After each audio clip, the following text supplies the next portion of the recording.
seconds. There you go. Yeah. You want to do the intro? You? Okay.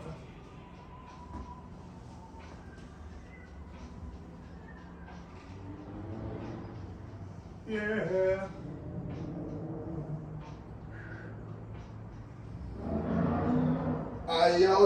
Yo. Welcome to Been Around the Block. I'm Chris Ross. Nemo. Brittany. Hi, I'm Brooks. And I am Tara. Hello, Terry. Welcome, Tara. Hi, Tara. Hello, everyone. I'm so glad you joined us. Very, very glad. I'm so excited to have you on as a guest. Take the reins, Chris. Would you guys like to, on every episode, I just want you to think about this, your answer. For I already the gave it to her. Okay. You already thought about your answer? Question. Remind me of the question. Yeah, what was the what question? is my why? Yes. Correct? Yes. Yeah. Yes. So, And I was going to say, you can answer it at the end of the show. oh, okay, let's do that. Let's leave them open for suspense. Yeah.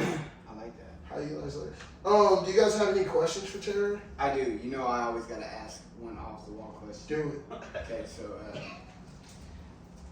do y'all think the Super Bowl was rigged? I wonder Did if you guys it'd be that last one. week? I'm just one. It was the week okay. before. I can't get anybody to answer it honestly. I told you. Do you Mike. care about the Super Bowl? I could not care She less says sports about ball. sports Go ball. sports ball. Yeah. We watched Okay. the Super Bowl together. Yeah, that is true. I wanted to cook, have people over, some fellowship, but I don't pay attention to the game, period. I was pissed. Alright, yeah, I just feel like it's rigged. It's entertainment. I like the halftime show, That's Did what you I like the think. halftime show? I mean, that is why I watch it. Commercials. Okay, I got real- Yeah. Personally, yeah. Okay, when he wrapped his arms around Alicia Keys because she's a married woman, that I kind of got like, I was like, Was it especially- Usher? Yeah. Yeah, I feel like it was some kind of like fantasy that people have been waiting forever to see, like they're like, if we could see this, and they got a little piece of it, Yeah. No one wanted Usher with Alicia Keys. We I wanted did when my I used to listen boo to guy. my boo. So y'all know more Oh, it about was Usher. No, he sings my. Who is Alicia Keys? She sings My Boo with Usher. Yeah. Oh shit, I'm lying. I thought it was Yeah. somebody else. Anyways. Just kidding. Anyways. Do you believe in any other conspiracies that you'd like to share with the class? See, we were actually talking about this the other day. So in like my early college days, would watch like Zeitgeist and stuff like that. I don't know if yeah. anybody else has ever seen Zeitgeist, but it was like, I got very. me watching David Icke. Yeah, right. And I got into it, but not. I'm kind of cynical by nature. And so I believe that there's more than what we're told to be pretty much anything. Most definitely. Yeah, Most We know definitely. that. I like playing the devil's advocate, hearing the other side of the story. So as far as like if there's any truth to it, I mean, but it's interesting to think about. Have you guys heard the latest theory about the eclipse in CERN? No. Yeah, it's. I heard P. trippy. Diddy did it. What is Yeah, CERN? he did. That wasn't the end. Did you go down a rabbit hole recently? Today. As a matter of fact. Today, actually. Yeah, it was over the Netherlands. Supposedly there's this cloud, Mm. and supposedly that was, When you were napping? Yeah. Yeah. My That's version of that right. is a little bit different. So, but. What is CERN? CERN? Yeah. Hadron Collider. So it's something that, the Mandela effect? You've heard of it? Yeah. Okay, that's what they're saying possibly caused the Mandela effect. Different realities to merge. What's then turning on CERN? It's them colliding atoms, creating a singularity within a small vacuum. All right. Awesome. I like it. Yeah, I You dig like it. where I you're dig it. going? Yeah, I dig it. I was thinking of the government makes the weather. I forget the acronym for it. That's called HARP. Yeah, and Yes. they did that recently in like Saudi Yeah, in Arabia, Dubai. in They did. Dubai, and they've had record like Cloud super, seeding, like detrimental amounts of rain. It's like destroying infrastructure. They're like, we're just gonna, Well, they admitted to it. That's Yeah, the whole yeah. fucked up part about it. Yeah. It's, Dubai. I love the government. if you're listening, yeah, we love you. right. More Love taxes. They're always Dubai. Rest people. They're always listening. All Yeah, one of those Saudi people is just Arabia. like, it's just gonna happen. We can't do nothing about it. Have you guys seen Leave the World Behind? Yes. What a fucking trip. I Yeah. haven't seen it. Me neither. feel like Produced by Barack Barack and and Michelle Michelle. Obama. Yeah, It's What? a fucking trip. yeah. Because it's very specific. Very As specific. how shit Like would go the down. cell phones go down first, and They then hack the Tesla they cars. hack the Tesla cars, Who? and the Well, that's the whole mystery that's of it. yeah. government. Yeah, like the West Coast thinks it's Korea. East Really? Coast thinks it's something like the Middle East. The Obamas made Produced this? by Obama. That's Produced awesome. It's on by- Netflix, It's on dude. It's on Netflix. Netflix. It's I've worth seen watching. it, but I probably didn't watch it because I was like, I don't want to watch an Obama film. Yeah, I can't get louder. It's okay. You know your mic unplugged. Your mic went Oh. blank. We'll just cut that out in editing. Yeah, you're not there. You're not there. I'm not there. That's what. You're not back. Oh, Oh my I god. don't feel like I've ever been. Have I been in there? no, Yeah. we're in there. Yeah, it was working earlier. It's because we were talking about the government. They just cut They the cut us microphone off. They cut us off. I'm This next. bitch talking We're going about to share the government. mics. I don't allow it. Share mics. What? Welcome to Big Whoa, Around the Block that's podcast. so loud. Okay, Tara, Yes. would you like to start from the beginning, or where would you like to start? From the beginning. Yes. Yeah. So Yes. I mean, is a little bit of my experience, strength, and hope kind of thing, Yes, or yes. Yeah. So let's see here. I was born as all of us were. Was it like the first 2 years I didn't speak to my parents? Yes, yeah, right.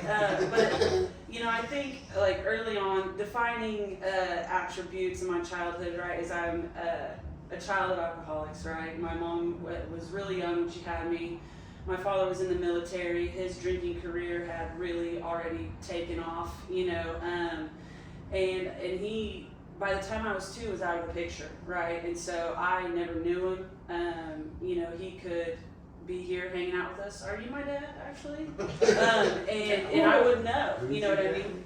And so he, and I feel like that left a mark, the absence left a mark, right? And it played out later on, and as I go into the story, I can tell a little bit more about it. But really, the early years, my mom, her addiction was already kind of taken off. She was addicted to methamphetamine, and she was a kid with a kid, and so there was a lot of like early childhood experiences that I think many of us share, that are not comfortable to talk about, and they, left an impact, right? And so I very early on was like trying to be the best kid that I could be, right? To minimize my mom's problems. Like early on, I just remember recognizing like my mom's got a lot of shit on her plate, you know what I mean? And so to try to be a good kid, and like there was times where like the lights weren't on, or I remember, we didn't have power, we didn't have heat, and we were eating like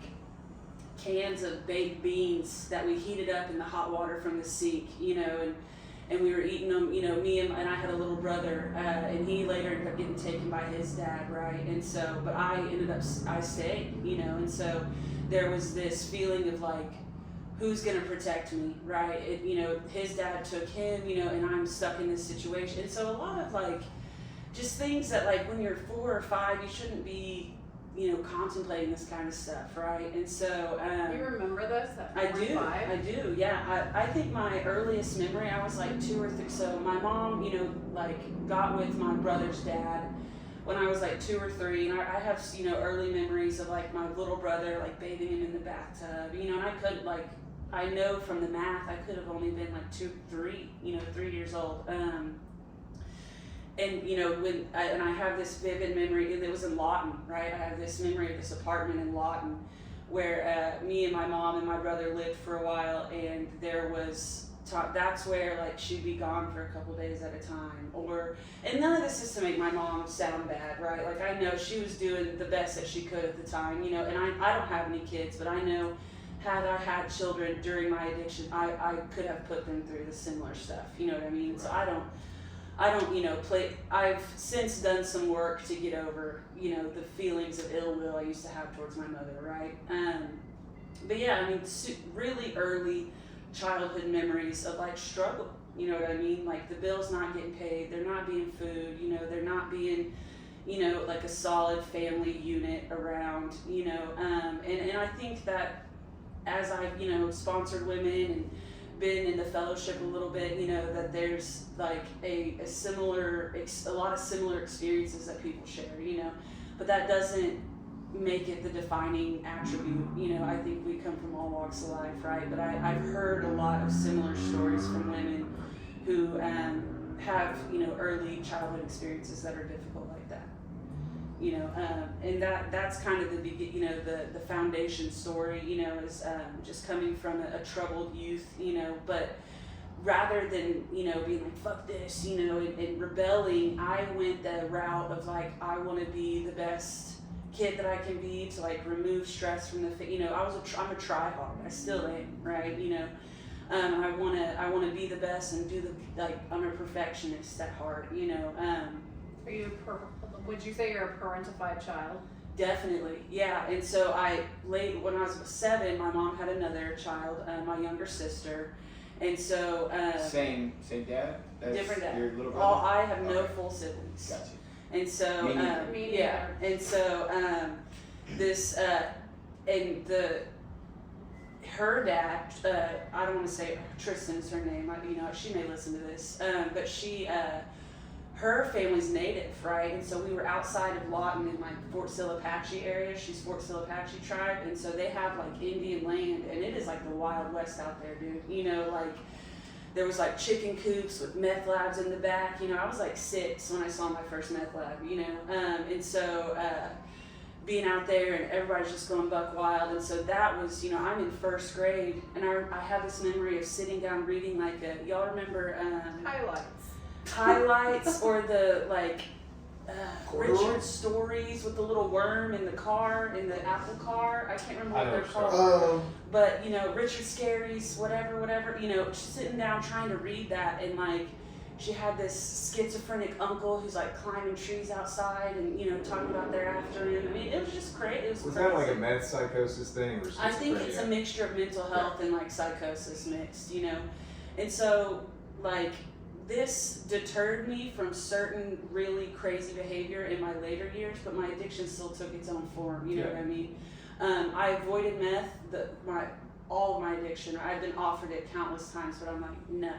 But if you offer me opiates or alcohol or Xanax, I'm like, you know. So, you know, but I'm like, meth, no, you know, no thanks. Too good for that. Too good, yeah, right. It does something in your brain where you're just Yes. like, not ever. It's not Well, even and I'm like an anxious person by nature, right? And so, and I've taken ecstasy and Molly and all of that, you know, and just the feeling of it, like, it makes me being so out of anxious, control. out of control, and I don't like that feeling, right? I like where you're going, yeah. I feel And so like I we're don't, both thought the Yes. same spectrum of the like attachment style, perhaps. yes, yeah. And so it just made me feel overly anxious, and so I never sought that kind of like ramp up. I like to settle down, you know, and that played big time into like the ways in which I sought to escape, right? Anything, like I like to say I like to go slow, you know, and some people really like to go fast, you know, because this thing up here is going a million miles Anyways. by itself. I don't need to pour any fire on or gasoline on the fire, you know. So opiates is your drug of choice? Yes, opiates, benzos, and funnily enough, I actually I got sober for the first time in 2019, and then, you know, went through some stuff, and then relapsed, and I went to alcohol. So I warn sponsees, and, you know, I work at a treatment center, and I tell them all the time, you know, just because you think you're a drug addict and you can drink, I ended up drinking rubbing alcohol in the sober living house, you know, like, Or so, the sanitizer. yeah, or whatever yeah, the fuck you know, there is to have. yes, some. anything to change the way I feel, right? The And way to change the way I think and feel. yes, you know, to get the 4 horsemen off me, you know what I mean? Like that's all you know, and it's such a relief to be free from that bondage, you know what I mean? To wake up and, I mean, I still go, fuck, you know, but I mean, at least it's not what I have to do today, you know, Yeah. to get that feeling, you know. It is like a monkey on your back, which we've referred to, I guess, when you guys talk about Suboxone, but like I say trading a monkey on your back. Yeah, for a really. right, Yeah. right. And Is that Suboxone was a what- huge and part of my that's- story. You know, I did opiates for a long time, and then I got on Suboxone, and I've kicked Suboxone twice, and that was worse than any alcohol detox, any other detox I've ever been through. Preach. Suboxone is awful, awful. Preach. And it's just like kicking the can down the road, you know what I mean? And without getting too, political about it or whatever. Get but political. I think that it's the same people that manufactured the drugs that people were addicted to are now pushing this, answer, Yeah. this cure, right? And we're just cash cows for big pharma, you know what I mean? In my opinion, right? And I feel like it's I think your opinion is fact. yeah, but DMH and stuff, they're pushing it and they're saying, well, in the tribal opioid response grants, all the money's like Yeah. pushing Suboxone, Oh, there's as the answer. billions we just got for Yeah. grants So, just this yeah. year. How do you get introduced to opiates? So, all right. So I had probably taken a couple Lortabs or here and there, but I'd be remiss if I didn't mention. So when I was 20, right, I met this guy. His name was Jacob, and he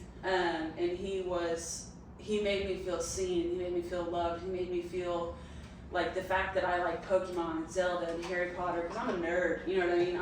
I'm a big nerd, and all these, he made me feel like that was, for the first time that I was okay, you know what I mean? And that I felt cool, and he was one of us, he was like me, he was like us, he never got the chance of recovery. I was 20 years old, and on February 10th, 2020, I woke up and he had overdosed and died in the bed next to me.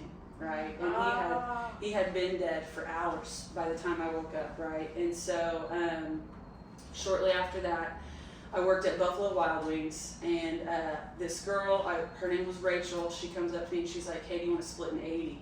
I didn't even know what 80 was, like an This is in Oxycontin. 2020? In 2010. I'm Oh, sorry, I okay. said 2020.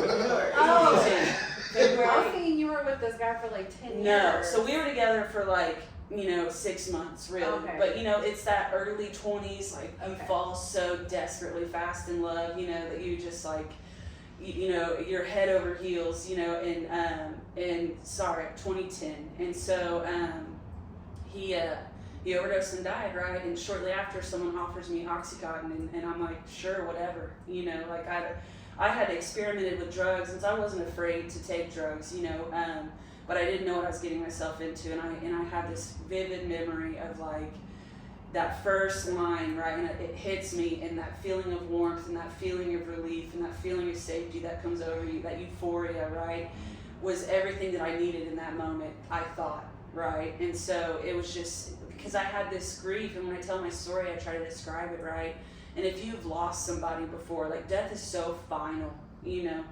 I couldn't say, please don't do that, or hey, let's, and so this grief was just so huge in my body that it didn't all fit, you know what I mean? Like it didn't all fit inside of my 20-year-old heart, and I didn't know what to do with it or how to cope, or, because I wasn't raised in a way that like we talk about how we feel or go see a counselor or, and everybody was worried about me. I knew they were, right?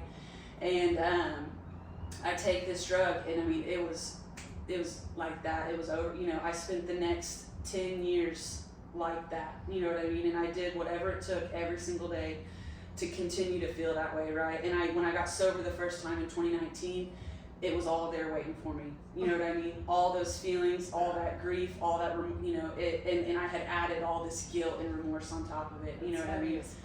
I remember crying in the shower at TRC, like, I've forsaken your memory, you know what I mean? And at the end of the 10 years, I was actually doing the same combination of drugs that he overdosed on. Subutex and Xanax, right? I was doing the same things that had killed him. Like I had some kind of point to prove, you know what I mean? And I actually used to write a bunch of poetry, and I remember writing this poem that it was like, I chop up the little pieces of you, like as in the drugs, and I take them in, like, to show you, the poem was powerful, but it's like I take these pieces of you and I chop them up and I ingest them to show that like I'm better than you, or that I can withstand something, that you couldn't, or that, you know, in your memory, like in memoriam of, you know, and it was so twisted at the end, you know, and I was just so lost, and I didn't know what to do with any of it, you know, and I still to this day, like I think back on it, and I was just a kid, you know what I mean? I was just lost, and I was, you know, essentially widowed at like 20, you know, and didn't have any kind of coping skills or mechanisms to get over it, you know what I mean? But I mean, the program has taught me ways to like realize that, you know, I have this this allergy, right, and this obsession, and once I put something in my body that it doesn't have anything to do with him anymore. It doesn't even have anything to do with me, right? It's about the allergy, and it's about the malady, right? And the malady was on me at that time, you know. It was strong in me. I'm about to. I can't. Sorry. I was coughing and I couldn't. I was like, No, I wasn't. I'm not crying. I'm not crying. All right. You talking about them things we can't say words is really getting to them. yeah. But no, you just I was took about off. to choke just now. I was like, I know Brooks is freaking looking. Well, so here's the deal. I want to go and apologize to the listeners because our neighbor has got the bass rolling. We Yeah. can hear the street stuff, so it might be good. Okay. Ambiotic noise. I don't know. Yeah, and I apologize for just. And then Chris is just over there fucking with me right now. Yeah. So your story, I'm listening to you though. Your story is a lot like mine as far as opiates and going down that hole from oxys to Suboxone or Subutex, and then we always take it's crazy because opiates, it's like those go hand in hand, Xanax, benzos, especially when you get on Subutex or Suboxone, because those no longer really work for you, no matter how much you take. You know, it's like you don't really get high anymore. Yeah. So you gotta have something else On with top it. of it, yeah. I used to do that with the methadone because methadone is again one of those Yeah. things that Yeah. you just to get the heroin effect. And back in you 2004, 05, when I started using opiates, methadone, people were dying left and right from methadone and Xanax. That was like Yeah. a bad combination. Yeah. And that's what Jacob overdosed and died on, right, in 2010 was we had gotten some Xanax that day, and he'd probably eaten 3 or 4 bars, and then we went to somebody's house, and he ended up getting a Subutex off this guy, and, you know, did the tiniest bit, and then it didn't wake up the next day, you know what I mean? And so that, and I knew that combination, you know, and he was a balls to the wall kind of guy, you know what I mean? There were times where we'd go to parties, and I was like, what? He was too much, you know, and I'm like carrying him out of the party, you know. But I love the guy, right?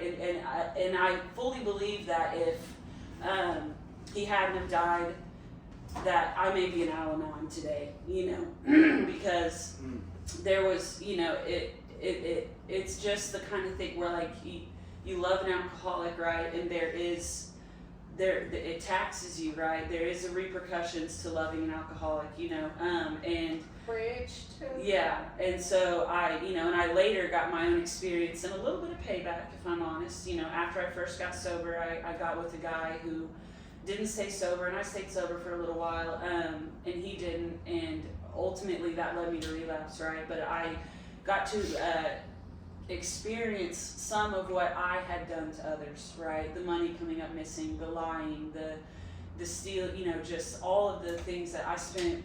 Because I was in a 7-year relationship after Jacob died, and I put this guy through hell, you know. He was a good guy, you know. Was he one of us? No. Yeah, and I, in quotations, hid everything from him, you know, and snuck around, and, you know, and everybody that I, you know, hung out with, like, they smoked weed and ate acid and, you know, and took a little Molly here and there, but they weren't, like, alcoholics, you know what I mean? They were, like, heavy drinkers, you know, and so... And I'm, you know, we're at like 3 or 4 day music festivals, and they're all like eating shrooms and drinking, and I'm like in the porta potty like snorting Xanax and subs, and, you know, like smoking heroin with the wooks, you know, and you know, like, and they're all just having a good time, and I'm like, I've got a baseline I have to maintain, you know, like all this other stuff is extra, you know, and so it looked different, you know, and it did from the beginning, like I said, from that first. Sort of that first high, I never came down for 10 years, you know, and as soon as I started to get sick, I mean, I would do whatever it took to get more. So on your relapse, I only speaking from my own experience, was it complacency that got you? No. So I lived in Tulsa at the time, so when I first went to rehab, I went to 12 and 12. That's where I love 12 and 12. I went to 12 and 12. Yeah, That's and where so I I went went to. to 12 and 12, and like there's another program that is big there, and I was part of a fellowship, but I wasn't all the way in, you know what I mean? Yeah. And I didn't participate, and I didn't get a sponsor, and I didn't. I was a you part know, of that same Yeah, fellowship that and you so- were when I was in Tulsa. So and so, you know, because that just seems to be what is more common there, you know. And I know that other fellowships exist in that area, you know, but I was not swooped up by them, you Yeah. know. And so, but I did not do anything that was encouraged or suggested. And I wouldn't say it was like complacency that took me back out. It was just a lack of effort, you know. And I was just white knuckling it, and made this guy my higher power, you know. And my higher power stumbles and falls, Yep. and I'm like mad at him. And then it's like out of spite, you know. I'm, Did I'm you- not gonna be like you. Did you feel like you were forced whenever you did it? No. I mean, so you know, he would go out and get it, and I knew he was getting it. And one day I just said, "Pass me Fuck some." it. Pass me some. Mhm. You know, I threw down on it, and I was like, you know, just like I'm tired of fighting it. I'm tired of, you know, like It's easier. it's easier this way. You know what I mean? And by that point, I wanted it. You know what I mean? And so How long did you have sober at that time? about 6 months. You know, White knuckle sober. white knuckle sober. You know, and it really was like out of spite for like 2 months. Like I'm gonna be better than you, and I'm not gonna do it. You know, and then eventually I was like, you know what sounds nice? You know, like. Fucked up. Yeah, you know, like just break me off a piece, you know, and it was like going home, you know what I mean? And then the hell started, and I got to where I'm begging money, like off. I forget exactly where it was, but like there's like a little Hispanic part of town, East side. East Side, and we're like walking around the parking lots, like begging for money. Our car broke down, and I'd never done that kind of stuff before. So not only was I back where I left off, It's but I went worse. even lower. Yeah. You know. And we're begging for much, everything short of like actually flying a sign like we're doing Yeah. it, you know. We're spending the whole day trying to put $90 together so he can get his and I can get mine, and we can maybe get a couple McDoubles and go home and argue and wake up Yeah. and do it Do all it all over over again. again. Yeah, Rough, isn't it? you know. Can't pay the rent in the apartment, you know. We would have got kicked out, but his grandma owned the apartment complex. I mean, it was just, you know, and he wasn't even supposed to live there because he, you know, he liked to put his hands on people, you know, and so it was just, yeah. And you met him at 12 and 12? Met him at 12 and 12. Those Hey, were they the fall in best love all the time. relationships. That's what happened with my last relapse. Yeah. Is I was in love. Yeah. At 12 and 12? Just go down You guys there. gotta realize my mom also worked there. You guys Oh, probably wow. know her. So. Really? Okay. Yeah. Is your name Debbie? No. Okay. No, but You spend a lot of time in Tulsa? I'm from there, dude. Okay. Yeah. That's where I was at this weekend. But You yeah, know- like Linda R in the office over at 12 and 12. No. I might if I saw her. Blonde hair woman, Yeah. kind of tall. Bro, the whole 30 days I was there, I was high. Yeah. Really? Oh, Oh, people yeah. smuggle everything. I was there Yeah. I was there for a certificate, guys. I was, What year was that? 2017. It was Okay. literally a month before I really got sober. Yeah, she was there then. My mom was, and then that. October 17. I just remember smoking cigarettes in the bathroom because I the did that too, courtyard, yeah. the courtyard was closed for You could, construction yeah. when I was there, and we were all in the bathroom like blowing it in the vent, you know, like running the shower, you know, just I'm savvy. yeah. I actually you know. love it. I love that place. It was cool. I stayed in there. That's the only reason I stayed sober is I was in their sober living program. For Yeah, their 6 months. transition. Transitional living, yeah. So, Excuse me, yeah. 12 and 12 was cool, you know. I mean, but I just wasn't ready, Yeah. you know. And that's why by the second time I went to treatment, like I tell people, you know, I could have got sober in like a broom closet, you know. So Yeah. so you go on this run with this guy from 12 and 12, and like y'all are panhandling. For 7 years. No, that was my Yeah. previous relationship. Me and the guy from 12 and 12 How were long did together this last? like a year, maybe a year and a half, Okay. you know, and then it ended, in December of 2020, after COVID. So I spent, and I ended up during COVID getting $10,000 in unemployment, and we burned it all up. Oh, I did that. Yeah. Yeah. I had 2 years. We smoked it all up, Oh, yeah. snorted it all up. You know, I mean, it was gone in like 2 months. So you guys are know? familiar with Tulsa, right? You know Comanche Park? Yes. Okay, yeah, I lived up there. Yeah. So I actually lived in Claremore. Okay. And That's there where I'm was from. this. The craziest part was in Tulsa, which I got high in Oklahoma City for 10 years, and I never encountered this. In Tulsa, there was a gas station on the north side where you could go and get pills in the gas station. Up by Turley? I think so. Yeah, Yeah. Yeah. It's kinda Turley close is, to there. yeah. Yeah, and so and you could, and I was like, this is crazy. You know, you kind of had to be like a speakeasy. Yeah, you know, you yeah. had to like know somebody who knew somebody, and they, you know. And so I go in with him a few times, and then I start going by myself. Yeah. Right. Because that's what I do. I hide. I hide how much I'm doing. I hide what I'm actually, you know, Yeah. like. And so You I got that start baseline going. you're trying to reach. Yes. Yeah. Got to maintain the baseline. Yeah. You know, especially to put up with him. Yeah. So, but yeah, Tulsa. But how that ended up ending was in December of 2020. Like I got tired of the getting blocked into the room physically and the yelling and the, you know. And he'd been gone for like 3 days, and I didn't care because I was relieved, right? Like Yeah. him not being home was easier than putting up with his ass, right? And Yeah. so I ended up calling my sister, and I'm like, please come get me, dude. You know, like. And I'm begging her the whole time, and I'm like, I ran away. You know what I mean? Is this like, in Claremore? This is in Claremore. Yeah. Where at? It was like Two Oaks or Twin Oaks. Twin Oaks, Twin yeah. Oaks Yeah, was Twin where Oaks. I lived, apartment 1. Yeah. There's like 3 different apartment complexes Yes, over there. yeah. I love That's it. over Yes, there, yeah. kind of close to downtown, right? It's like Right, 66. Like you. Right as yeah. you're coming into I've actually Claremore. done About well. That's, Yeah, that's right where we were at recently. Yeah. There's like a little Literally. Asian restaurant in front of Yeah. it, and and there's Buffalo right there. Yeah. They built a lot of stuff recently. There. Really? So did you hear? You know a town Foyle, 15 Yeah. minutes. Yeah. That's where I graduated high school. Wow. Yeah. Small Yeah. town. We used to go fishing out there. Yeah. But so I ended up like basically running away. You know, I pack all my stuff in one of my sister's friend's trucks, and I ended up coming to her house in December of 2020, and that's, you know, really where like the alcoholism part started, because I'm detoxing off of subs and Xanax again, yes. right? And so it's like a 2-week long. I feel like my hip bones are falling out of my body, you know, and like every vertebrae in my back is like, you know, just like being twisted in opposite directions, you know, and I'm just, I can't sleep, I can't eat, I can't, you know, and I'm just laying on the couch just like a zombie, just staring at Netflix, you know, like anything to like get me out of my head, you know, and my sister was drinking at the time, and so I just started drinking, you know, like to try to relieve. It was there to relieve the detox, you know, and so I started drinking, and then I just didn't stop, right? Because it changes the way I feel, you know, and I just transitioned from one to the other, and you know, and like the alcoholic gene is strong, you know, and I can drink, you know. How much were you drinking daily? Like I can put down to 750 by myself in a day, you know. Hell That yeah. is Yeah. so a lot. Yeah, and then towards the end, I was drinking at least a 750 a day of 100 proof McCormick, like in a day, you know. It's real cheap. But my sister, it's Some like rock $6, you know. But my sister, after a couple months, she gets tired of what I, you know, because I'm stealing from her, you know, and just being a shitbag, you know.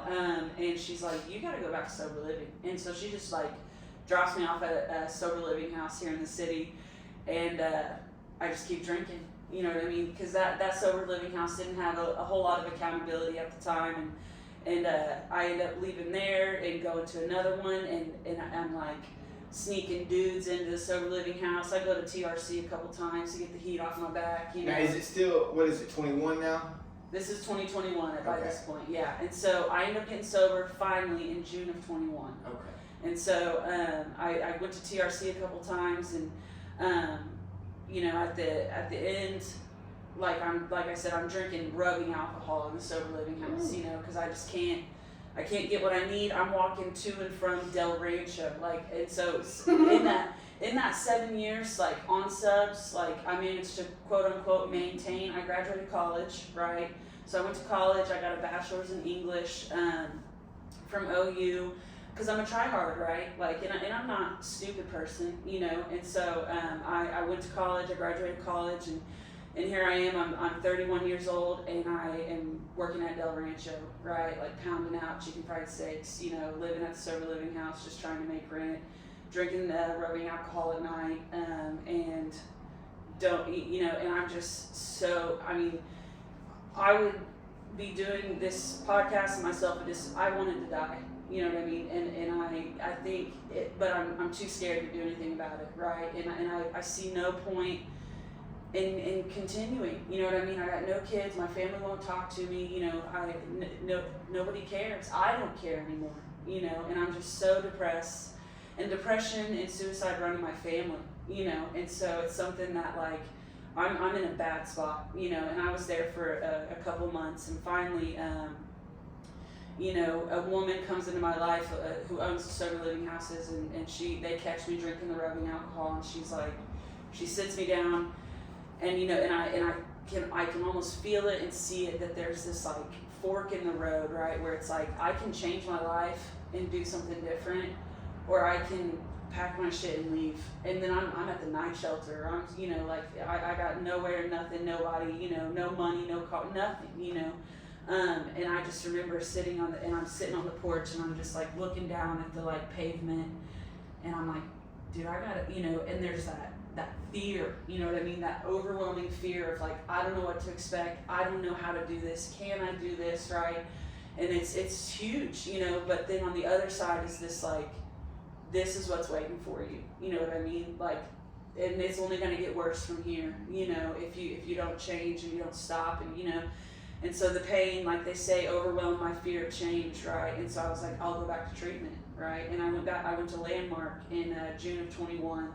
And so, shout out, and yeah, rest in peace. Yeah.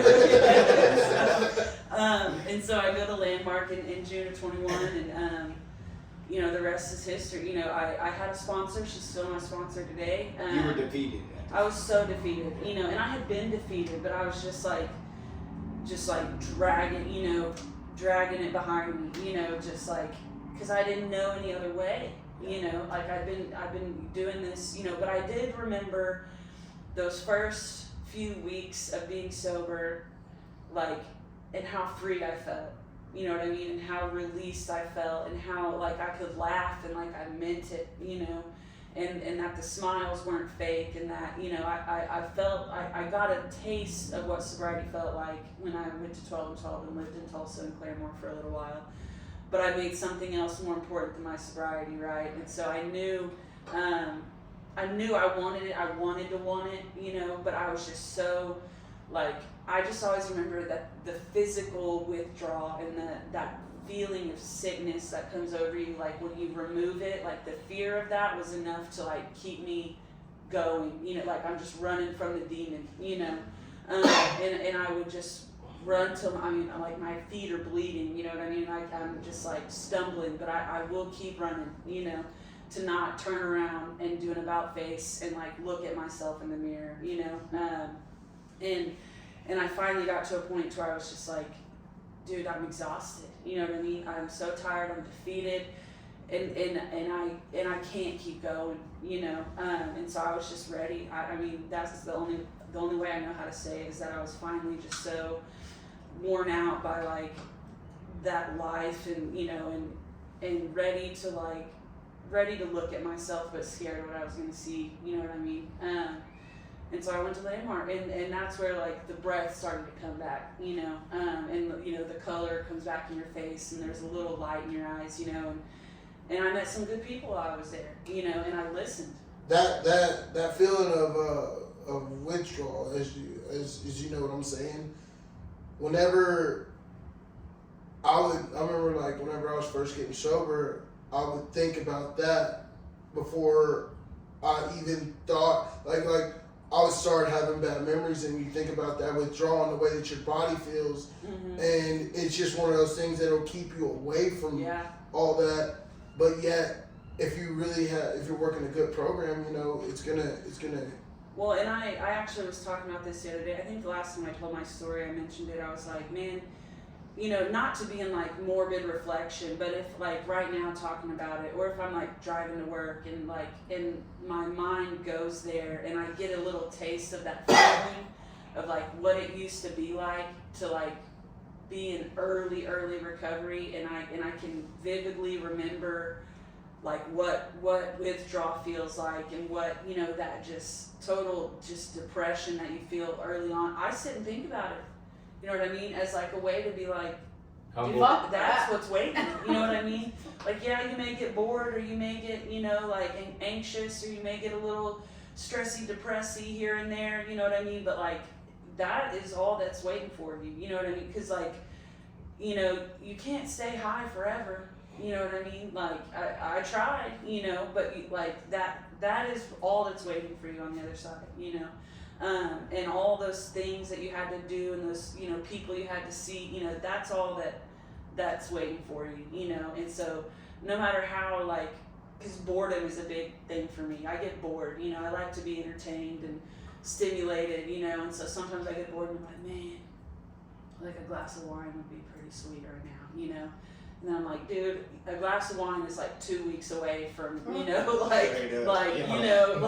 yourself in a hotel. Yeah, like sitting in the dark, drinking, and so, because that's just not my reality, and it's a curse, but it's also the greatest blessing of my life, you know what I mean? Because the fellowship and the people that I know, and how full my life is today because I choose to participate in a program, is like, it's a blessing. One of my favorite things about people in recovery is we all have the experience of living two whole lifetimes, and especially if you're working in any kind of program. That's one thing I can always draw from my experience before the changeover, and then after, and where it's at. And like I said, a lot of people don't get to live that. Right. You either die, or people aren't wired like that. Yeah, it is like two lives, like two separate, there's like my past, and it's crazy to think back on. It doesn't even feel like me. Yeah. You know what I mean? Mm-hmm. Like just something, in June, on the 17th of June, I'll have 3 years, right? Yeah. And that does not feel, it feels like 10, 20 years ago. Yeah. You know what I Do mean? you Like- ever get lifetime people ago. that are like, I can't believe that you'd ever do that. I can Yeah, never see yeah. Well, that's one of the biggest compliments That you get in is. recovery. Yeah. It's just Yeah. like, I just don't see. They're like, you that. smoked crack with a stripper? And I'm like, yeah, dude. Amongst others, you get, I mean, I always get the exact opposite thing. Everyone like looks at me like, I cannot fucking believe that you're sober. Yeah, I don't know. I guess it's because the space, or I don't And know. the bachelor's degree. Yeah, in the bachelor's maybe degree, helps. that they're like, you're lying. You know what I mean? Like, there's no way. But I think, and that's what, like, I have sponsees that they come from different walks of life, and I'm like, that's not what's important, right? What matters, like, it's that commonality that we share, right? And it's that fundamental, like, trait of alcoholism that, like, I understand a part of you, and you understand a part of me that, like, is completely unique to this walk of life.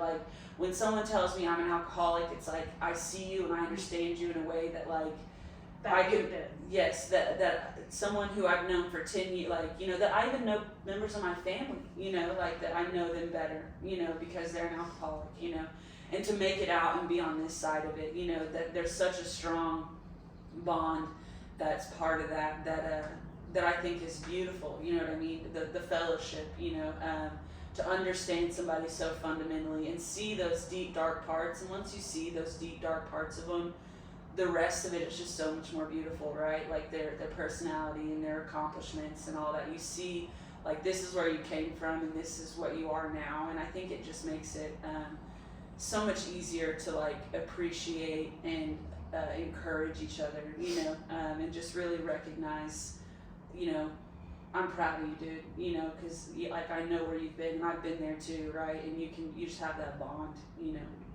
Did you ever reach out to try to have a relationship with your dad, or was that not a thing? So he actually passed away when I was still in active addiction, and that's interesting that you bring that up, because, like, here lately, I've found myself, like, wondering about him, you know what I mean? And like, I know my mom, and, like, my mom is sober now, and and she and we're just different kind of people, me and my mom, you know, and that's fine, you know. And so I find myself wondering, like, what was my dad like, you know, and these parts of me that must come from him, you know. And so I forgave him early in sobriety, you know, and I realized that, like, there are parts of my story that may be really different had he been alive, you know. And my dad died when I was 5, and I don't remember those times, but like all the time I'm just like, there's so much, just like there could have been, but there's just not. So there's a lot of wondering. Yeah, a lot of wondering, and I find myself trying to, like, through prayer and like meditation, trying to like form some kind of a relationship with him, even though he's not here anymore, you know.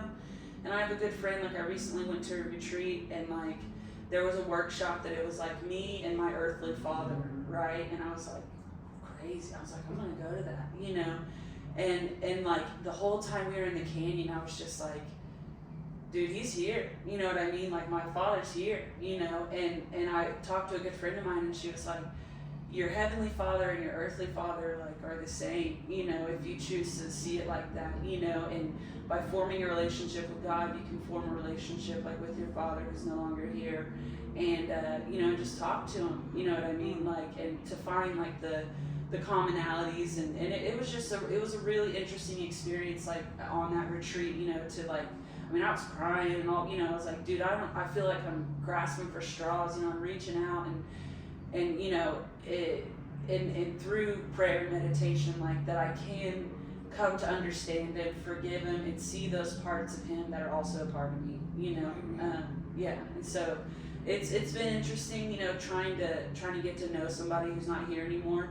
And there's a parallel between him and Jacob, who passed away, right? Like that I can, you know, come to understand him and see like the parts of him that were suffering and struggling, that he, you know, he was relieved of that bondage, you know. And it's crazy, you know, like I wouldn't say that death is like a definitive part of my life, but there are key people in my life who have passed away, and to like try to have some kind of a understanding and bond and relationship with them, you know, even if they're not here. Let's apologize to this. I almost want to say that, yeah, because not only do we have the neighborhood base, we've got 20 motorcycles.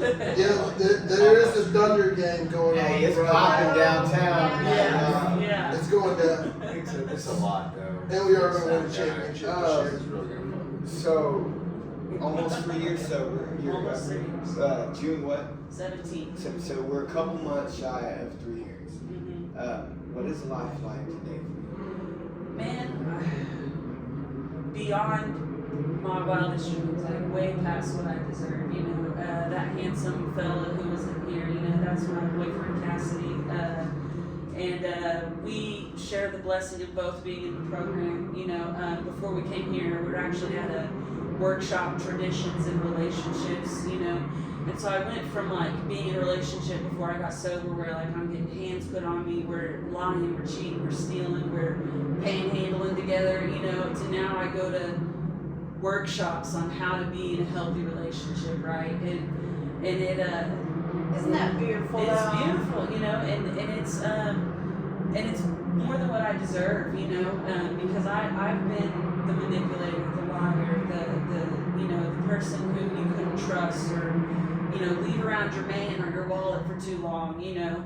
And so to be in a relationship where like we're both home every night, we cook dinner, you know, we were talking earlier about maybe we should eat dinner at the table like a family, you know, like who talks about that? You know, yeah, like adults, you know, and we have a nice home, you know, we don't own it quite yet, you know, but we talk about in the future owning a home, and he has a daughter who, yeah, that's getting hot. That's pretty That is insane. I feel like they're being assholes. They They're know doing it on we're fucking recording. purpose, just like that asshole Yeah. next door. They actually know we're recording a podcast. Yeah. On the 27th Why? floor. Are they not kidding me? Yeah. What the fuck? But, you know, like I said, I don't have children, but I'm blessed to have a stepdaughter in my life who, I feel like Oh no, I was gonna say something, and then I was like, oh, just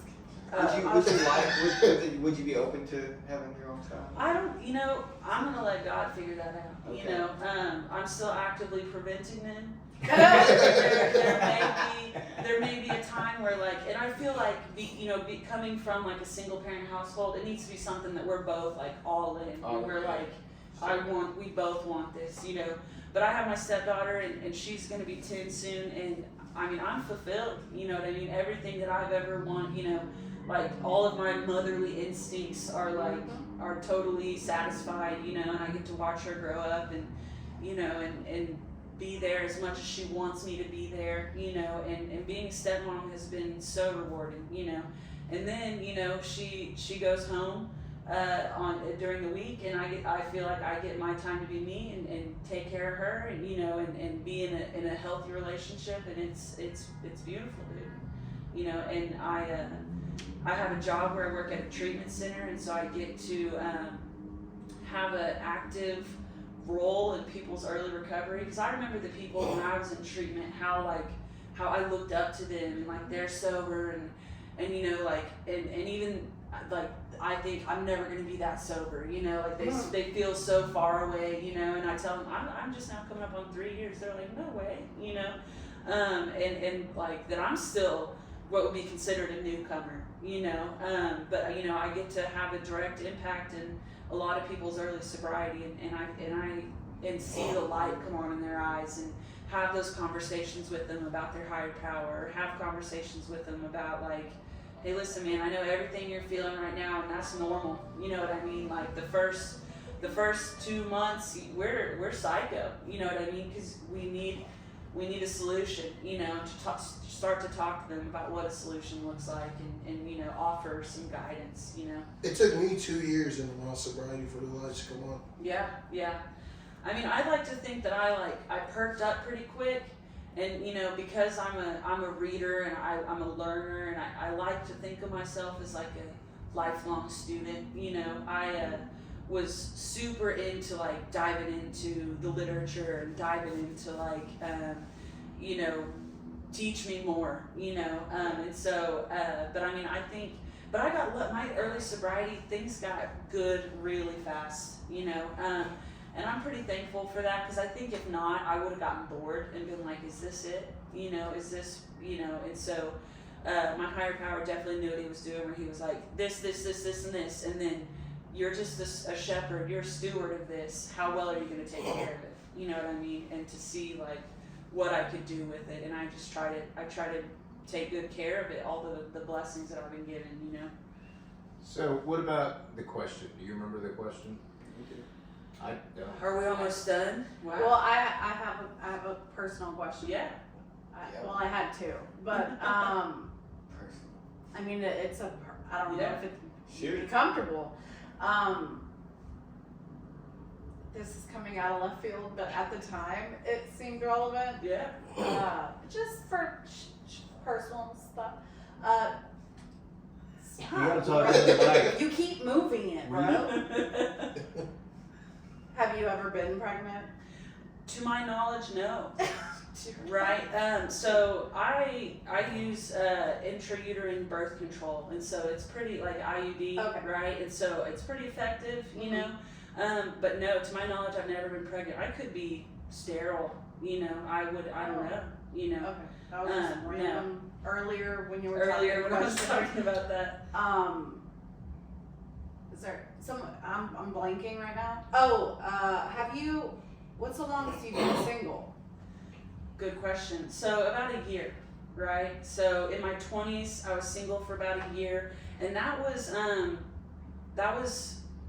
you know. So after the 7-year relationship, I was single for a while, and then I ended up going. You know, I'm a chronic like monogamist. You know what I mean? And I think, truthfully, that is a character defect. You know what I mean? That I don't do well alone, right? And I don't know if that has anything to do with like needing to take care of somebody, or needing to be taken care of, codependency, you know.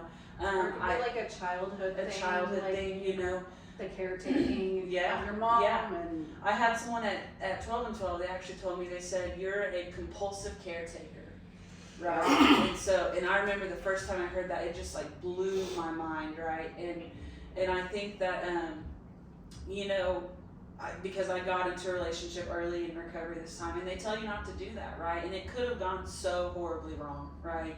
I mean, truthfully, and we tell each other that, right? Like that, it's like we got super lucky, because we were both fresh in sobriety, and we were both ready to get sober, thankfully, right? And or else it would have just been a rerun of what I'd already done, and so, but I don't, higher power works in mysterious ways, and this has like been the most rewarding and easiest, most natural relationship I think that I've ever been in, and throughout recovery, like we've both given each other space to like grow and learn and change and figure out who we are and support each other's sobriety. And we have separate home groups, and we do recovery different, and we create a life together, and I think that we just got really giving lucky. each other space Yes. probably gives you that. Yeah. When I guess other people would be like, you should probably take some time to be just by yourself, so you can just be by yourself, just kind of reflect on who you are as a person. And we you definitely guys do that with each other. Yeah, So. and then and the cool thing about it is after we do our like personal reflection, we come back and like check in, like, hey, this is how I'm feeling about myself and us and the world, and like what do you think, and there's some stuff that we just fundamentally don't agree on, and that's okay, you know what I mean, like, and it's like I love you as you are, and I don't have to change that, but the way that you treat me and the way you treat our daughter and the way that you treat your sobriety, like I admire and love all of those things, and that's what matters, but yeah, single, not a super long time, from the time I was like 16 and got my first boyfriend to now like a year. That's crazy. Yeah. I wouldn't say it's uncommon though. I was just curious. Yeah. Android or iPhone? Android. Ooh. Android all the way till Yeah, I die. yeah. And we were talking, Yeah. you remember us talking about that on Super Bowl Sunday? They were like bragging about their Androids. I was Yeah. like, I'm a Samsung. We're a Samsung family. That's how my wife's Android. Oh, because the women know better. Yeah. that's You what we just know let better. them believe. So we're gonna ask you a question. Yeah, you want to do that? So, what is your why? What is my why? For how much of a compulsive caretaker I am, and how much like how you feel determines how I feel, and I've done a lot of work on that. Like you tell me how to feel about me. I did it for myself. You know what I mean? Like to finally.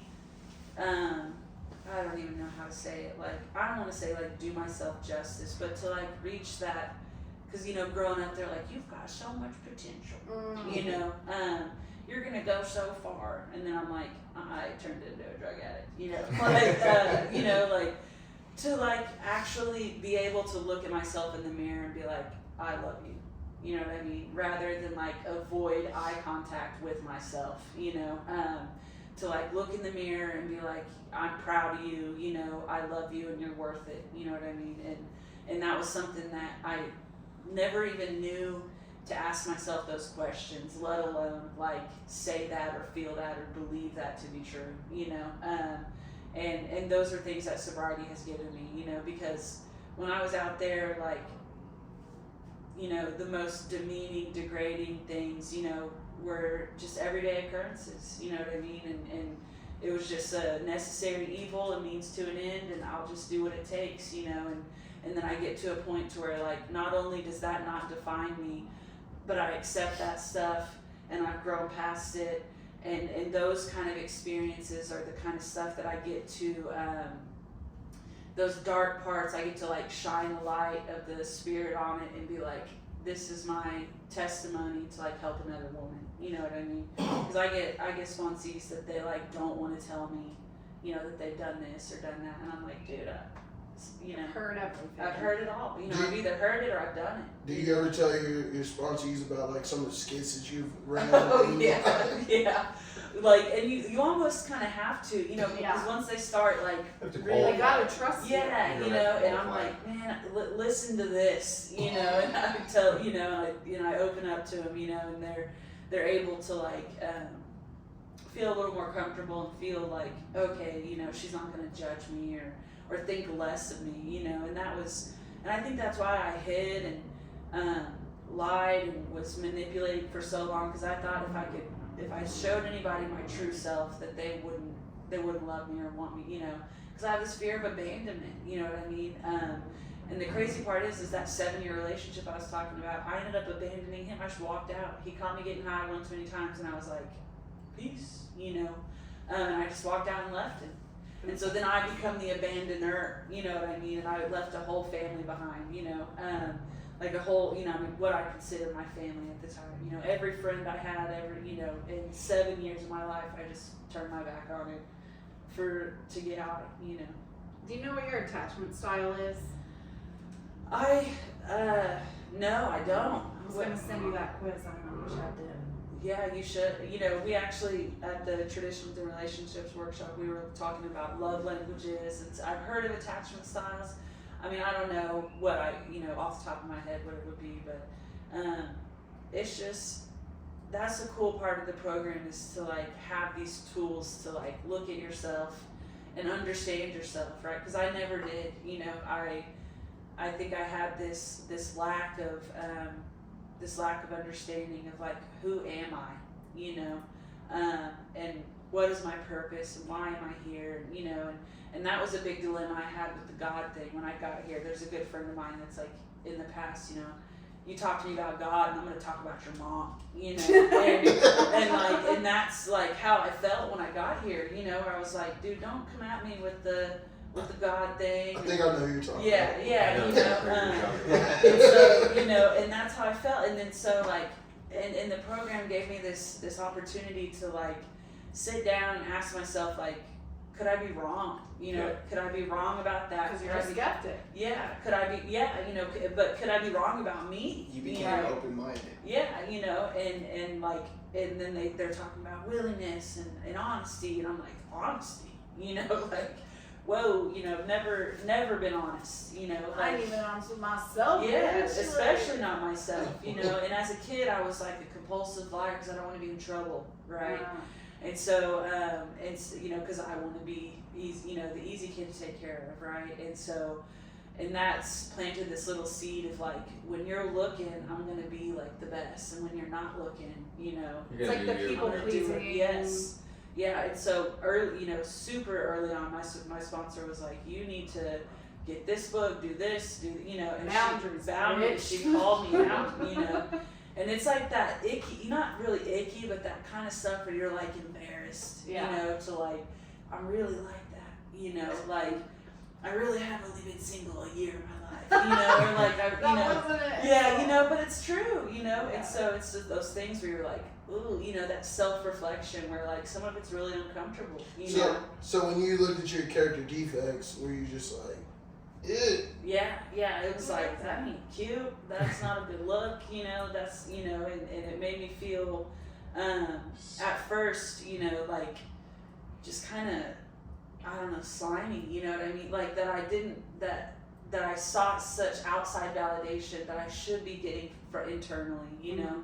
And I'd be lying if I said that still wasn't like a struggle to some You're a extent. human person. Yeah, I am a human, and my sponsor says you'll never be more than human, you know. Mhm. But like that whole ability to like look at myself and be like, you're okay, you know, you're okay just by, you know, all on your own. You know what I mean? You're enough, you're worth it, you're valid, you know, you're totally enough, you know. And you have value, you know what I mean, in other people's lives and in the world, and you know, and that was something that, you know, I felt unseen and just totally invisible for a long time, you know, and I wanted to be invisible, you know, I didn't want you to see me or notice me because then you might see what I'm really doing, you know. So You said earlier, like, I don't deserve present a few times, and I just want to say you do deserve it. oh, okay. So Tara, I'm super proud of you.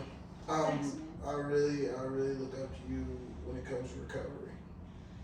I just do what I'm told and what the people in front of me did first, you know, and I was really, really lucky. Like early recovery for me was like miracle after miracle after miracle. Like I got swooped up by like a good group of people, and specifically a good group of dudes, right?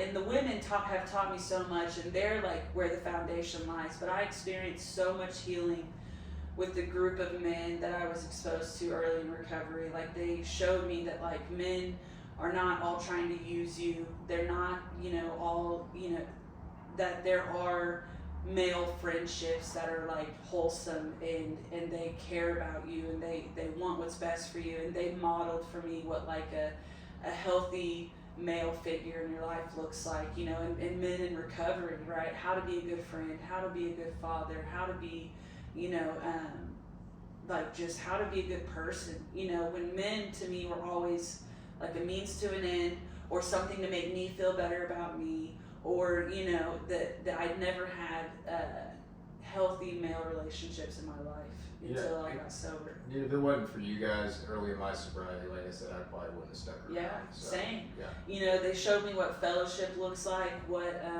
how to have fun in recovery, what that looks like. You know, every Saturday we were getting together, going to dinner, taking a meeting out somewhere. You know, and it was just, and it was for at least the first year. You know, every weekend, and it was consistency, and it was friendship, and it was guidance, and it was, you know, and I looked up to these people, you know, and they just modeled for me what like get in the car and let's fucking go looks like, you know, and they just showed me how to be sober, you know, and be happy about it, you know. And then I got a home group, and I went to that home group every week, and, you know, twice a week, and then I met these women who did for me. They told me first, hey, I've done this and it's okay, you know, you've done it too. And they look me in the eye and they're like, hey, I love you, right? And I remember early on, it's like they're so far away from me, and I feel like I can never be like them. You know, they've got new shoes on and shiny hair and car keys, and like car keys were so far from my reality that like I didn't, you know, I didn't ever think it was gonna happen, you know. But they totally they modeled for me like what a healthy relationship with a woman looks like, you know. And I think that this sobriety has undone a lot of damage that either I did or was done to me like throughout my life, you know. And that's one of the biggest, you know, short of like staying sober, you know, it's like it's real recovery. It's real recovery, and like it's a new life, like Brooks was saying, you know, like not only do I like not get fucked up to passing out every night, but I live a life that's like worthwhile and happy and joyous and free, you know. And that there's people that like, if I'm having a bad day or I can just call them and be like, dude, listen to this, and I just word vomit on them, you know. And they're not like, okay, bye, you know. They like, hey, so this is my experience with this, blah blah blah, you know. And they answer the phone, you know. Before, nobody answered the phone when I called, you know. Or I wasn't calling, period, you know. So it's just, so what's my why? I can't even say, like, why not, you know, is more, you know, like my response, I guess, you know. Like I didn't, like I said, I wanted to die, dude, you know, and I've been given, through a little bit of hard work, but I've been given something so beautiful that I just get to take care of it, you know. And maybe that's my compulsive caretaker. Yeah, right. I'm the steward of it, you know. Is how I try to think of it, you know. And these things were given to me, and I just try to look after it appropriately, you know. So, what would be your question for our next guest? Do you know who our next guest is? I do not. Wyatt. Oh, So, if that helps. Let me think here. Put me on the spot. I should have been thinking of one. Let's see. What do you want? Right, and I'll just leave it at that. Right, like not necessarily. To the interpretation. Yeah, leave it open. That's you my know. favorite part. Yeah, what do you However want? you want. I'm always like, wait, specify. Yeah. And they're like, you no, know, just throw it out. Cause he, you know, he hates it, but he's a young buck, you know, and so like He's what? super sensitive. about Yeah, that. I know he is. And you know, what does he want from life, from sobriety, from, you know, what are his goals and dreams, and you know, and just by saying, you know, somebody would have asked me, if you guys would have asked me, what do you want, I would have overthought it, you know. What do I want from what, you know? So just to see how he interprets that, I think is answer in itself, you know. Y'all can't laugh though. You have to be serious faced. Yeah, when you ask him. Like, Oh yeah, it's Wyatt. Man, I love Wyatt. I yeah. really do. He's one of the first people to be like, hey, I'm gonna call you. And he called me the next day. And I was like, why the fuck did this dude call me? I love Wyatt a lot. You know, I consider him one of my best friends. I get the opportunity to spend a lot of time with him day in and day out. You know, and I wish I had the like composure at 21 No he shit. has. You know, Yeah. like and for how young he is, like, you know, he is young. He reveals that in some moments, but for the most part, like, he's really, you know, I wish I got sober at 21. You know, or I think he got sober at 19. Yeah. I hadn't even fully really started at 19. Yeah. You know, and so I mean, I was experimenting. You know, but and to have the guidance and the leadership and the like influences at 21, I think that you know, my life would look completely different today. You know, so he's been given a good opportunity, I think. So just what do you want? And see what he says. We can do it. And we're so grateful that you came out. Like I said, you've been a good friend of mine since I got sober. Yeah, dude. And we'd like to probably do a follow-up Sure. episode with you at some point. Yeah. I think we're going to try and do with most everybody. I Yes, think we ever do that. I've been very blessed to know you since I've been home. Yeah. And it was nice meeting you. Yeah, yeah, right. Nice to finally meet you. I feel like I just talked at y'all guys for a couple hours, but I feel like that's It's what It's I'm about supposed to you. do. It's That's about what, you. that's what I told you. I told you that's what it's gonna be like. Yeah. It's gonna be like just talking to each other. Yeah, I told him, I was like, I might cry. I'm proud of myself. I'm a crier. I was wondering. Yeah. It kind of looked like you were tearing up a couple Yeah. times. I wasn't sure if it Yeah, was. I'm a crier. I always have been, you It's know, okay. Cry. yeah, right. That would sound good through the mic.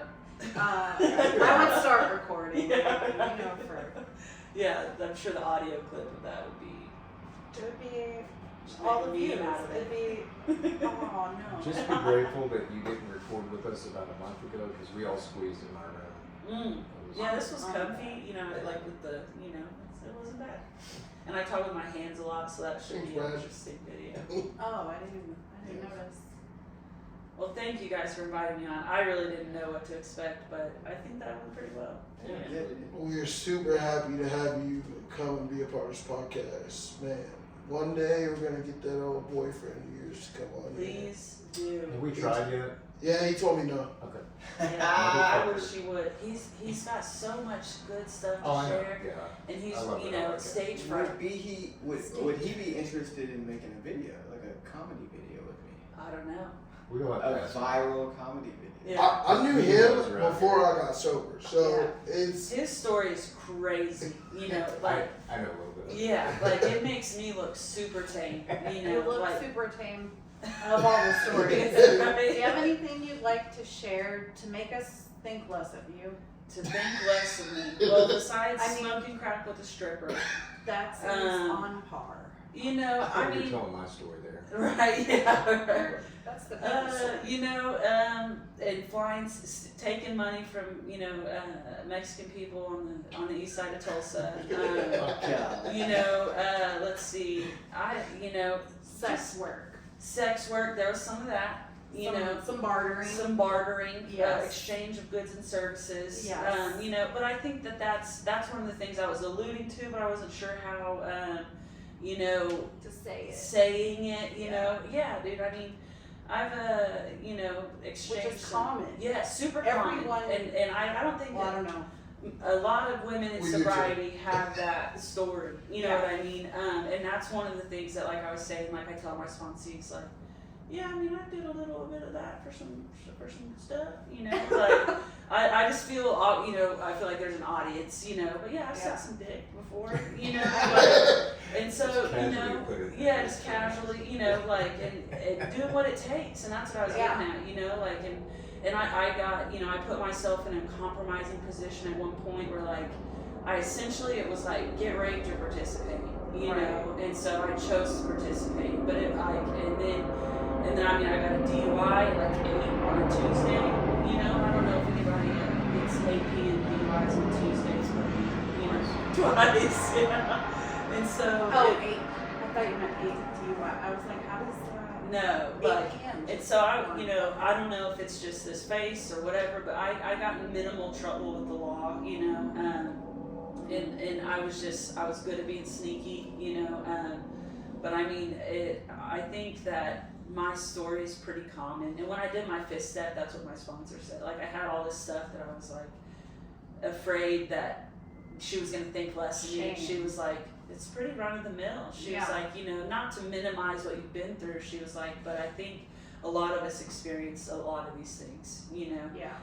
And that kind of took some of the power away from it, really. That, you know, I was like, okay, I'm not some, you know, woman of the night who's beyond, you know, like, you know, saving, you know. But yeah, I mean, I've definitely, you know, been to every pawn shop in the city, and you know.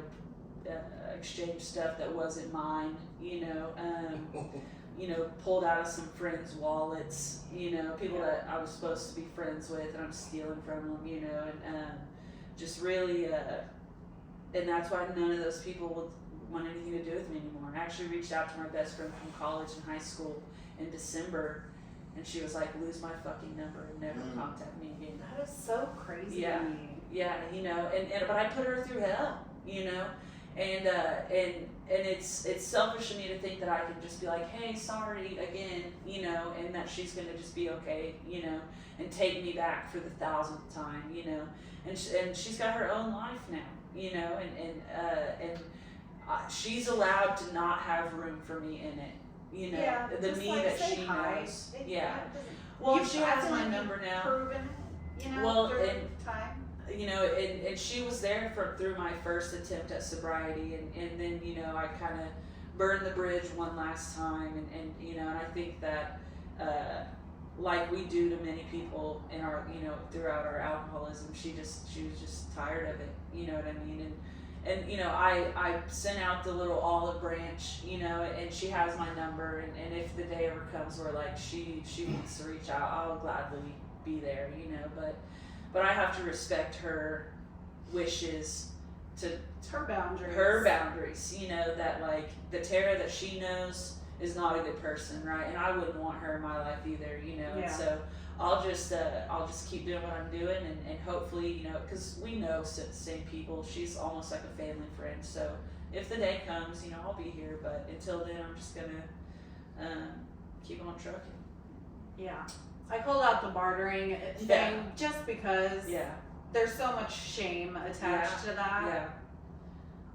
That, like, it's so everyone will get to that point. Yes. If they're going through that. So, to the people. Yes. Yeah, don't feel it's like, not, you're. Don't carry the shame. Yeah, yeah. And that was one of the things that the women in my home group, you know, and especially on my fifth step, you know, you know, they looked me in the eyes and they said, me too, you know. It kind of took away from some of that guilt and that shame and that remorse of like, I can't look people in the eye because I feel like they know, you know what I mean? Mm-hmm. And to like have somebody say, you know, hey, I get it, you know what I mean? Like, and in my experience, it's actually more uncommon that it doesn't happen, you know, than it does. Yeah. You know, and I think that's just one of those well-worn paths, you know, that alcoholism takes us down, you know, like, and that's, you know, kind of what I was like, I did what it takes, you know, I did whatever it took to make it happen, you know. I mean, I cleaned houses, not that that's like as bad as bartering, but you know, I had a like a bachelor's degree, and I'm a cleaning lady, you know, and that's, you know, and it made it work, you know, and I just, you know, I just, the determination to feel different was, you know, I was strong. It was strong, and you wake up and it's on you, you know. If y'all just, them, us, human people, whatever. Human people. If you took that energy and just made a fire, like, I don't know, anything that took all that, the will to find that, Yeah. the productivity like would be so high. This is crazy. We need to like hack that part of the brain. Yeah. Elon Musk it. Not Musk it. Musk it. Elon Musket. No. Like Air what is quotes. the gunpowder? Yeah, Yeah, musket. gunpowder musket. Elon Musket. Civil War. Yeah. Yep. That's just with sex work and stuff, you know. Yeah, been there, done that. Ladies. I used to do a few Oh no. automotive jobs, I guess that's what you would call it. Yeah. Yeah, What? I used to do, like steal a lot of cars. Still have automotive I thought jobs. you were talking I about thought- hammers. Also talking about dick things. Oh. Yeah. Have you ever robbed a person at gunpoint? So I have kicked a door in. So there was not a gun involved, but this was somebody that the guy I dated in Claremore. It was a friend of his who he knew that was going out of town. And like you can't tell because I'm sitting down, but I'm 6 feet tall, right? And so where I like reach up and kick is like right at where a door is, you know. And so we kicked this guy's door in and stole all of his stuff, you know. So that's another thing, I guess, you know, anything to make you think less of me. No, I wanted to Yeah. think you more Yeah. masculine. Yeah, Like, kick give the me door, some you know. kick-ass. I got some breaking some down hands doors on and me, shit. you know. And so we kicked the door in and robbed this guy while he was out of town. You know, a friend. We robbed a friend. So that's the kind of friend I was. You're You know, great. know you're out of town and rob you while you're gone. Ice cold. Ice cold. Yeah. Cold blooded. Well, I think we're at about probably an hour and 20 minutes. You guys want to go and wrap it up? Yeah, we don't need to hear any more incriminating evidence. No, that was Statues have expired. Yeah, right. Maybe. Well, Tara, it was amazing. Glad to have you on as a guest. I'm ready to do another recap pretty soon. Yeah. And Yes, hear thank some you. more things that you're going to be doing in life. Just very blessed to have you as a friend. Yeah, thanks, man. And we're I think the same. Are we out? We're about to be out. Yeah. I guess we're out. I guess we're out of Thank here. you guys for listening to Been Around the Block. Been around the block. Around Bob.